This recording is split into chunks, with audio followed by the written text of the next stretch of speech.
ବାପାର ହାତ ଯେତେବେଳେ ପଳେଇଯାଏ ପୁଅ ମୁଣ୍ଡରୁ ବା ପୁଅର ଅବସ୍ଥା କ'ଣ ସେ ଆମେ ନୁହଁ ଅନୁ ଭାଇ ନିଜେ ବା ତାଙ୍କ ଦି ପୁଅ ଅନୁ ଭାଇ ଚିକୁ ଭାଇ ସେ ବୁଝିପାରୁଥିବେ। ଶବ୍ଦ ନାହିଁ କିଛି କହିବା ପାଇଁ। ଗୋଟେ ଅଚାନକ ଶୁଣିଲା ପରେ ନିଜକୁ ବିଶ୍ୱାସ ହେଲାନି ଘଟଣା ଘଟକା ଏଇ ରିସେଣ୍ଟଲି ବାବା ଭଲ ହେଇ ଆସିଥିଲେ।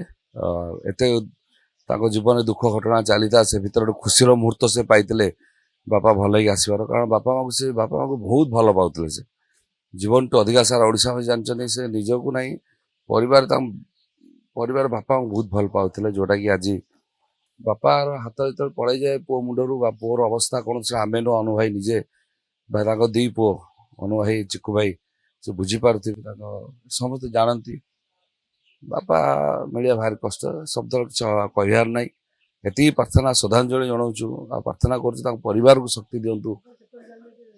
ମୁଁ ଏଇ ଯେତେବେଳେ ମତେ ଆମର ଗୋଟେ ଫ୍ୟାନ୍ କ୍ଲବ୍ ଅଛି, କ୍ଲବ୍ ଖବର ମୁଁ ହଠାତ୍ ଦେଖିବାକୁ ଏମିତି ମେସେଜ୍ ଆସିଛି। ମୁଁ ଫୋନ୍ କରି ଜିତୁ ରାଉତ ସାର୍ଙ୍କୁ ଫୋନ୍ କଲି, ସାର୍ ସତରେ ଘଟଣା? ସାର୍ କହିଲେ ହଁ।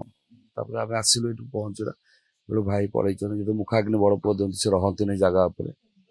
ତ ଏସବୁ ଘଟଣା ଭାରି ଦୁଃଖଦ ଘଟଣା ଆମ ପାଇଁ ତ ଦୁଃଖଦ ଘଟଣା ସାରା ଓଡ଼ିଶା ପାଇଁ ଘଟଣା। ତାଙ୍କ ଅବସ୍ଥା କ'ଣ ତ ଆମେ ସେଟା ଯିଏ ଜାଣନ୍ତି ସେ ଜାଣିଥିବେ। ଏତିକି ଆଶା ପ୍ରଭୁଙ୍କ ପାଖେ ପ୍ରାର୍ଥନା କରୁଛୁ କି ସେ ଯୋଉଠି ଥିବେ ବାବା ଭଲରେ ରହିବେ ଆଉ ତାଙ୍କୁ ଶକ୍ତି ଦିଅନ୍ତୁ ଏଇ ଦୁଃଖ ଘଟଣାକୁ ଫେସ୍ କରିବା ପାଇଁ।